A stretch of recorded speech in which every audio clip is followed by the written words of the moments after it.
Good afternoon, everybody. Evening. You guys ready? Yep, we're good. Okay. All right, I'm going to speak a little loud.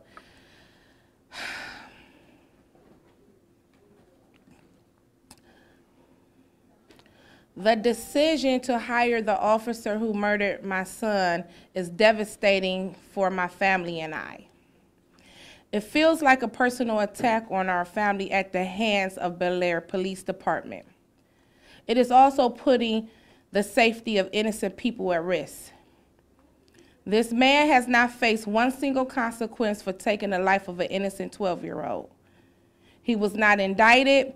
He was not charged with any crime. It is re-traumatizing, not just for my family and I, but for our whole entire community and the people who have been supporting us since my son was killed. We demand that the officials of Bellaire rescind Loehmann's job offer. The world was watching. As of this afternoon, Timothy Loehmann is withdrawing his application in Bellaire. Hopefully, he will not be hired as a police officer by any other state. So many people are asking what they can do to help. Right now, we are collecting funds for Tamir Center in honor of his memory. To help, you may donate to the Tamir Rice Foundation at tamirericefoundation.org. We want to build something positive for Cleveland youth in the face of this news. Thank you to everyone who wrote letters and made phone calls. Your voice makes a difference. Thank you. Samaria, did you call down to the police chief at all? Did you have any conversations with him down in Bellaire? I actually called, left a message. He did not return my call. I had Billy Mills call, which is my Chicago attorney. He called, email, and today he had a conversation with Flanagan. Do you believe that your advocacy on behalf of Tamir was one of the reasons that Loehmann decided to pull his application? Absolutely, with the people's help. What sort of an explanation did you get for why Loehmann decided to withdraw his application? I didn't really get an explanation why. I'm just happy he did. Tell me more about how happy it makes you that he is no longer going to be a police officer in Cleveland and or in Bellaire. Well, I'm very happy that he will never be a police officer in Bellaire, and hopefully he will never be employed by anybody in the state of America. You know, he is not able and he is unfit to be an officer, period. Samaria, when this came out a few days ago, we're quoted as the Cleveland Union president saying that that he had to make ends meet because he was unjustly fired by the city of Cleveland, and then he goes on to say, we're hoping that an arbitration ruling will be made soon and he'll be back working as a full-time Cleveland police officer. As long as I'm living, he won't. He doesn't deserve any second chances. He didn't have plenty second chances, and he still failed to be an unfit police officer.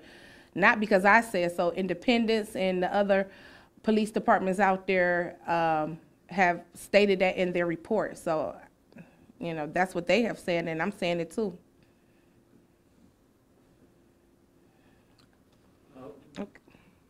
Okay.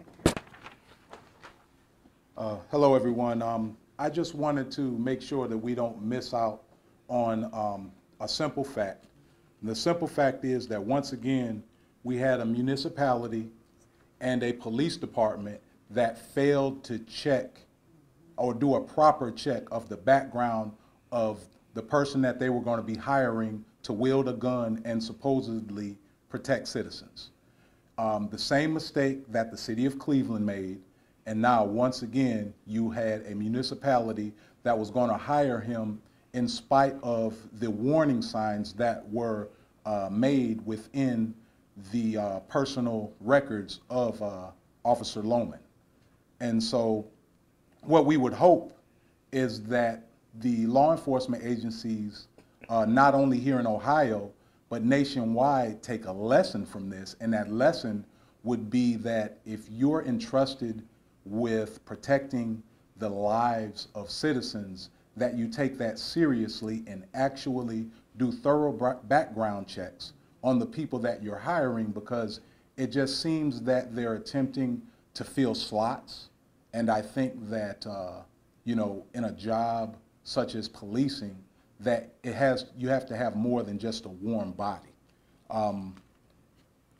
I also wanted to say, as Samaria has said, you know, this wouldn't have happened if it were not from outside forces actually putting pressure on Chief Flanagan down in Bellaire.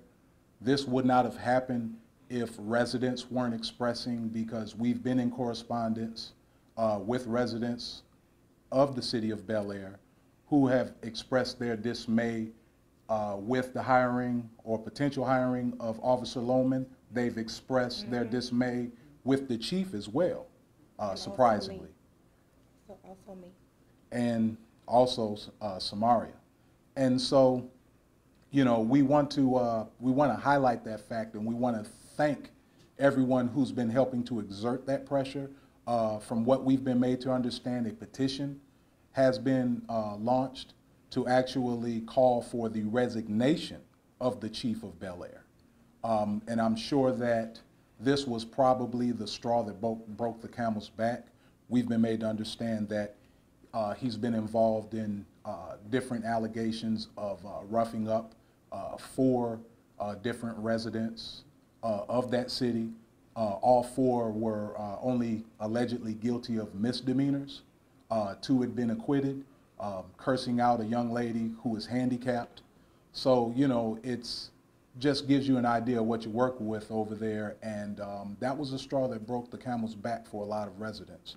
Question for Samaria, if you don't mind. Oh yeah, no problem. And so if anybody, once again, we just want to say, we want to, if anybody wants to help out, they can donate to the Tamir Rice Foundation at tamirericefoundation.org.